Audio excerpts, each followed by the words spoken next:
Hello friends, welcome to Bhumika Kitchen. ನಾನು ಭೂಮಿಕಾ ಸುದರ್ಶನ್. ಮಾವಿನಕಾಯಿ season ಆಗಿರೋದ್ರಿಂದ ಇವತ್ತು ಮಾವಿನಕಾಯಿ ಚಟ್ನಿ ಮಾಡೋದು ಹೇಗೆ ಅಂತ ತೋರಿಸ್ತಾ ಇದ್ದೀನಿ. ಯಾವಾಗಲೂ ಮಾವಿನಕಾಯಿನ ಫ್ರೈ ಮಾಡಿ ಅಥವಾ ಕೆಂಪು ಮೆಣಸಿನಕಾಯಿ ಉಪಯೋಗಿಸ್ಕೊಂಡು ಮಾಡಿ ತೋರಿಸಿದ್ದೆ. ಆದರೆ ಇವತ್ತು ಹಸಿಮೆಣಸಿನಕಾಯಿ, ತೆಂಗಿನಕಾಯಿ ಉಪಯೋಗಿಸ್ಕೊಂಡು ಸೂಪರ್ ಆಗಿರುವಂತ ಮಾವಿನಕಾಯಿ ಚಟ್ನಿ ಮಾಡೋದು ಹೇಗೆ ಅಂತ ನೋಡೋಣ. ಅದರಲ್ಲೂ ದೋಸೆಗೆ, ಇಡ್ಲಿಗಂತೂ ಹೇಳಿ ಮಾಡಿಸಿರೋಂಥ ಚಟ್ನಿ. ಬನ್ನಿ ಮಾಡೋದು ಹೇಗೆ ಅಂತ ನೋಡೋಣ. ಮಿಕ್ಸರ್ ಜಾರ್ ಒಳಗಡೆ 2 ಟೇಬಲ್ ಸ್ಪೂನ್ ಹುರ್ಗಡ್ಲೆ, ರುಚಿಗೆ ತಕ್ಕಷ್ಟು ಉಪ್ಪು, ಒಂದು ಅರ್ಧ ಟೀ ಸ್ಪೂನ್, 8 ರಿಂದ 9 ಹಸಿಮೆಣಸಿನಕಾಯಿ, ಅರ್ಧ ಹೋಳು ಹಸಿ ತೆಂಗಿನ ತುರಿ, ಅಂದ್ರೆ ದೊಡ್ಡ ಬೌಲಲ್ಲಿ 1 ಬೌಲ್ ಬರ್ತಾ ಇದೆ. ಮೇನ್ ಇಂಗ್ರೀಡಿಯೆಂಟ್ ಮಾವಿನಕಾಯಿ ತುರಿ.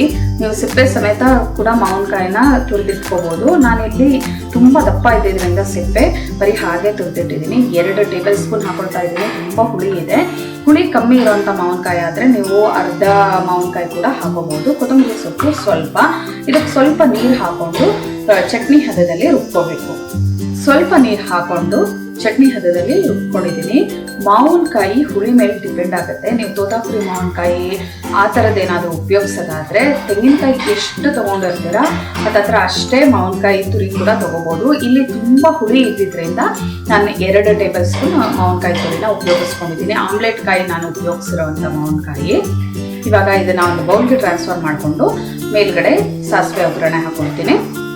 ಸರ್ವ್ ಮಾಡ್ಕೊಳ್ಳೋದಕ್ಕೆ ಮಾವಿನಕಾಯಿ ಕಾಯಿ ಚಟ್ನಿ ರೆಡಿ ಇದೆ ನೋಡಿ.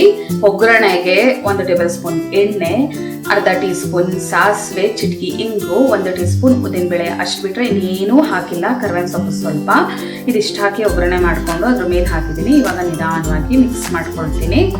ನಿಮ್ಗಳಷ್ಟು ಪರ್ಫೆಕ್ಟಾಗಿ ನನಗೆ ಮಿಕ್ಸಿಂಗ್ ಎಲ್ಲ ಮಾಡೋಕ್ಕಾಗಲ್ಲ. ಒಂದು ಅಂದಾಜು ಮೇಲೆ ಮಿಕ್ಸ್ ಮಾಡ್ತಾ ಇದ್ದೀನಿ. ಈ ಮಾವಿನಕಾಯಿ ಚಟ್ನಿ ಅಂತೂ ದೋಸೆ, ಇಡ್ಲಿ ಜೊತೆಗಂತೂ ತುಂಬಾ ಚೆನ್ನಾಗಿರುತ್ತೆ. ನೀವು ಕೂಡ ಈ ಮಾವಿನಕಾಯಿ ಸೀಸನಲ್ಲಿ ಈ ಚಟ್ನಿನ ಒಂದ್ಸಲ ಟ್ರೈ ಮಾಡಲೇಬೇಕು. ಯಾಕೆಂದರೆ ಅಷ್ಟು ಚೆನ್ನಾಗಿರುತ್ತೆ. ನಾವಿಗೆ ಹಾಕೊಳ್ತಿದ್ದಂಗೆ ಆಹಾ ಅನ್ನಂಗಿರುತ್ತೆ. ಅಷ್ಟು ಚೆನ್ನಾಗಿರುತ್ತೆ ಈ ಚಟ್ನಿ. ಎಲ್ಲ ಚೆನ್ನಾಗಿ ಮಿಕ್ಸ್ ಮಾಡ್ಕೊಂಡಿದ್ದೀನಿ. ಸರ್ವ್ ಮಾಡೋದಕ್ಕೆ ಮಾವಿನಕಾಯಿ ಚಟ್ನಿ ರೆಡಿ ಇದೆ ನೋಡಿ. ಇವತ್ತಿನ ವಿಡಿಯೋ ಇಷ್ಟ ಆಗಿದ್ರೆ ಲೈಕ್ ಮಾಡಿ, ಶೇರ್ ಮಾಡಿ. ಯಾರೆಲ್ಲ ಭೂಮಿಕಾ ಕಿಚನ್ಗೆ ಸಬ್ಸ್ಕ್ರೈಬ್ ಆಗಿಲ್ಲ ಪ್ಲೀಸ್ ಸಬ್ಸ್ಕ್ರೈಬ್ ಆಗಿ. Thanks for watching.